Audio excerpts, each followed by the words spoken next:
Welcome to the very first of the short lecture series. This is a series of lectures by guest presenters concentrating on Earth expansion, paleogravity, or related subjects. If anyone has any suggestions for specific lectures or speakers, please let me know. For this first lecture, I will be presenting one of my own talks. Can we calculate paleogravity? My talk today asks the question, can we calculate paleogravity? Before we ask that question, perhaps I should explain what paleogravity is. We all know what gravity is. It is that force which holds us down to the ground. Paleo just means ancient. So paleogravity is simply the strength of the Earth's surface gravity in the past. It is widely imagined that paleogravity has been the same for hundreds of millions of years. This raises an interesting question. Is there any specific method to check this common assumption? At first, it might seem that we would need a time machine to measure paleogravity, but let's explore the possibility further. Measuring surface gravity today is a simple scientific procedure. Only two measurements are required, weight and mass. We can measure the weight of a known mass and then use these values to calculate paleogravity. On Earth, astronauts weigh a certain amount. On the Moon, they weigh only 1/6 what they did on Earth, but their mass has stayed the same. We can therefore measure gravity with a simple weight-mass formula. If we had a time machine, we could send our astronauts back into the past to measure the weight, and this would enable us to calculate paleogravity. So in the absence of time machine, we could also calculate paleogravity if we could calculate the weight of any mass that we know existed in the past. Anderson and his team studied the bones of range present-day animals and produced a formula to calculate the weight of an animal based on the dimensions. So hopefully we were up to here, which is the mass estimate from the volume of a model. And we can see on the left there, we've got Alexander way back in 1989, which doesn't sound that long ago to me, but anyway, it's he used weights and measures, and the present day version just uses a digital weight. So paleogravity now, we can measure that from the weight from the bone strength method divided by the mass from the volume method. So the first animal I had a look at was Giraffatitan. You can see me on the left looking at the Berlin Museum Giraffatitan, and in the middle is the Giraffatitan as it walked out of the water in Jurassic Park, and in fact it was the first dinosaur they saw. Below that is a few reconstructions of scientific reconstructions of the animal to try and measure its mass, and on the right hand side you can see I've done a few reconstructions of my own on the right hand side. So using the weight mass method, we've got, this gives us a paleogravity of 0.54 G at 152 million years ago. The next dinosaur I had a look at was Tyrannosaurus rex. So you can see me on the left hand side. I'm in front of the Oxford's Carnegie T-Rex. Manchester Museum, quite near to me, has in the middle has the Stan T-Rex, and over to the right we have the Sioux T-Rex and the Wankel T-Rex. And those four were the ones that I could actually use to produce a paleogravity calculation with. So the Tyrannosaurus rex, it gives an estimate of 0.61 G, 0.64 G, 0.66 G, and 0.67 G, all at around about 67 million years ago.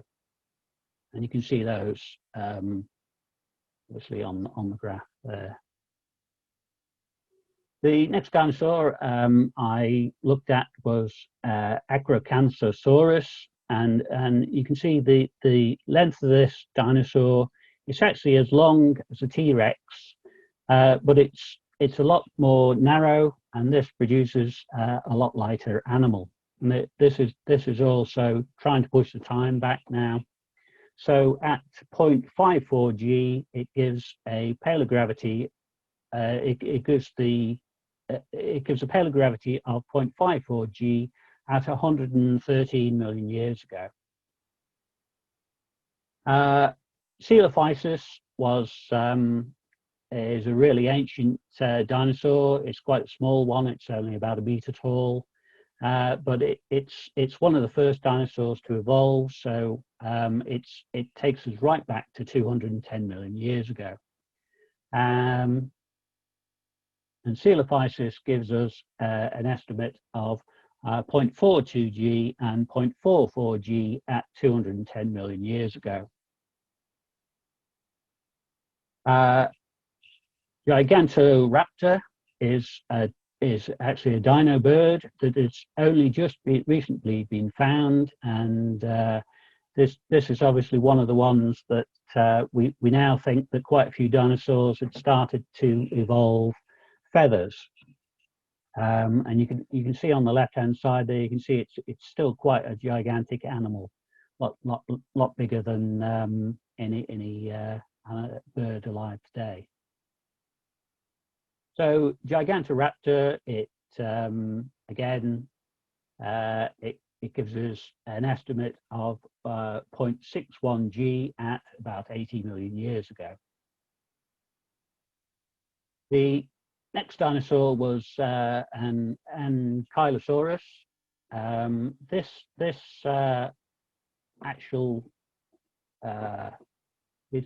This is actually not an Ankylosaurus, but it's one of the armored dinosaurs, which I thought I'd just put it in there just to show how good some of these actual fossils are, because this is one of the dinosaur mummies, which it's actually reproduced all the flesh of the animal as well, and obviously this is what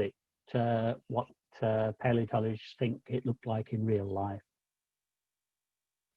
Now, Ankylosaurus lived around about the same time as T-Rex, so it gives us a useful indication to compare the bipedal animals to quadrupedal animals. And we can see there it's given a similar result to the T-Rex. So that gave a paleogravity of 0.69 G at 67 million years ago.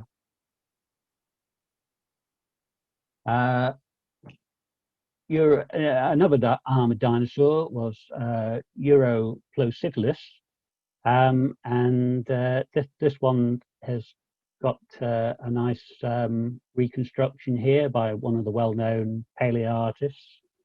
There's various actual skeleton reconstructions, and I've also compared it with various outlines from some of the paleontologists, what their estimates, just to try and get the mass estimate as accurate as I can.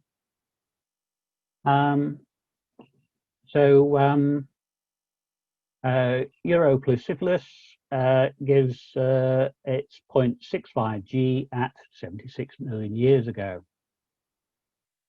One of our local dinosaurs, and in fact the first dinosaur to be named, was Megalosaurus, and you can see me here.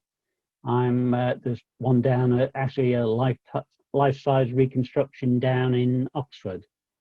And of course, our local Natural History Museum has various models that I could also use to try and estimate its mass. So that gives us a paleogravity of 0.51 G at 167 million years ago.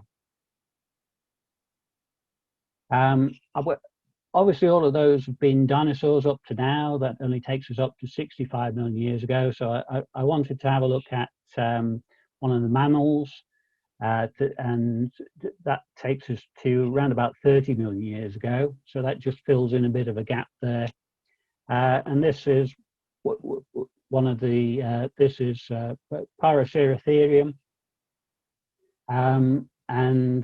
This is well known. Over on the left-hand side there, you can see that in 1936 it was reconstructed as quite a hefty-looking animal. More modern reconstructions here have actually shown it to be a lighter reconstruction, and Donald Prothero has written a book about this, and he suggested that it might actually have a proboscis up there and quite large ears. So that's a bit of a change, but that probably doesn't change the mass estimate that much. So Paraceratherium had 3 of those to look at, so that gave me an estimate of 0.73 G, 0.81 G, and 0.85 G, all at 29 million years ago.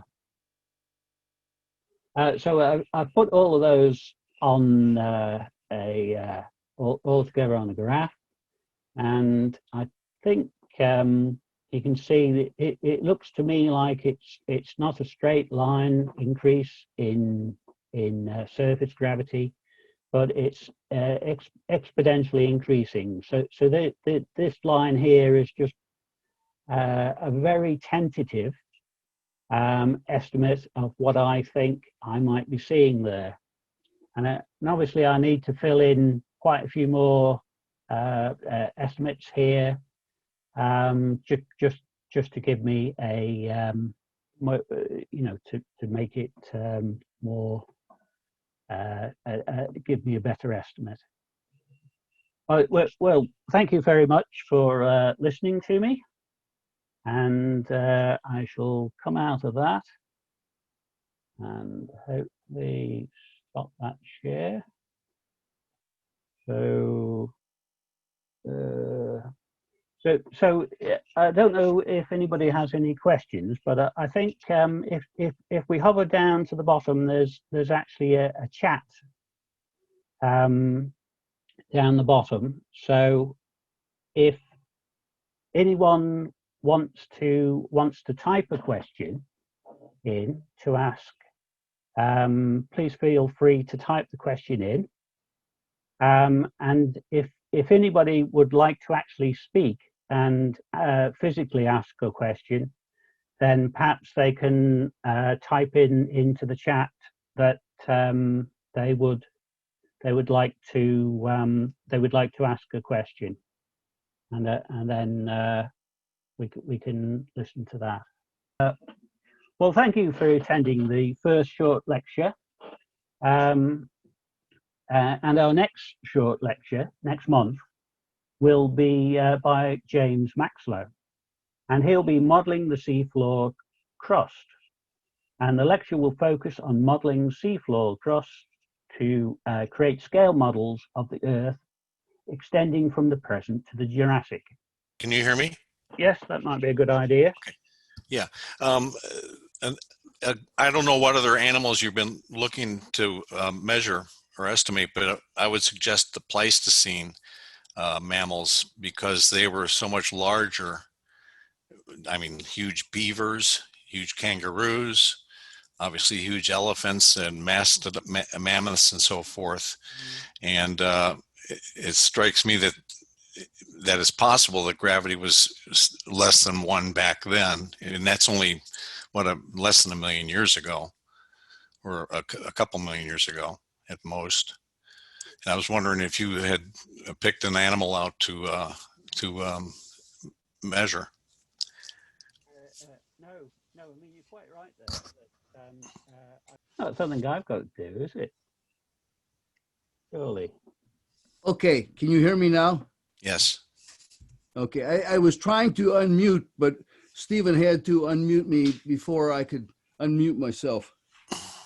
All He right. he had to allow me to unmute myself. Okay. So how are all you guys today? Very well. Fine, thanks. Bit What of a disaster for the first one, I think, but Pardon? bit of a disaster for the first one. But Well, you know, nothing ever goes right the first time around. no. What I'm wondering about is how many other, on the curve that you had, you know, where you showed where it was a little exponential, how many other samples do you think that you could calculate out and put more points on that graph? I've identified about 170 dinosaurs that I think I could look at in more detail. But obviously that takes quite a bit of time because I've got to run through all the papers. So, you know, and actually try and sort of sort out all the information there of which is the true ones or not. So about 170 is the short answer. Now, what's the most recent? Most of your stuff has been with dinosaurs, but to make a comparable to modern animals, are you thinking about having some points over where, or to increase the number of points according to modern existent animals right now? Yes. Yeah. That's the idea. I mean, obviously we've got quite a few mammals. I've not really put many in there at all. I have identified a few of those, but I've not really concentrated on those. But yes, that'd be very interesting, and I think it'd be very interesting from what Bill is saying, that he's wondering, could gravity actually vary up and down? You know, so that would be interesting as well, wouldn't it? So yes, I must do that. Yes. Yeah. We're going to have to talk fast because the hurricane down here is headed right toward Little Rock. Oh, right. Yes. Yeah. I was wondering about that. Whether yeah. South Little Rock, South Arkansas is getting it today, but tomorrow we're supposed to get all kinds of rain and everything, up to 5-6 inches. Yeah. Okay. So did we have any more questions? Yeah. No, but nice presentation. Good first shot at this. Okay. So Frederick, I presume you just want me to read this out. You said increase of G is exponential. Does it fit to expanding Earth theory?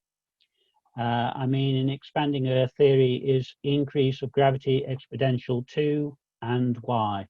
I'd say yes, it does.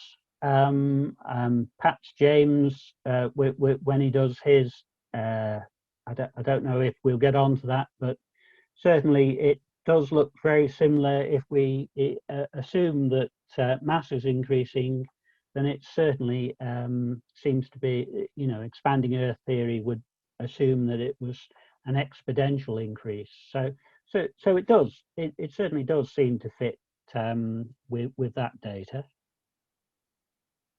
that okay? That answer it? Excellent. And we're still muted. Okay. Well, I think we've only got a few minutes left. I don't know if I'll actually dare to put that up on YouTube as a first attempt, since a lot of things seem to go wrong there. I think when James does his, I'll obviously be able to see on the side if anybody's got a speakerphone on or the speaker. So I'll actually be able to control all the muting a lot better than occurred this time. So I think we're just waiting now. Presume Zoom will. I'd just like to wait and see if Zoom actually. I will actually stop the recording actually.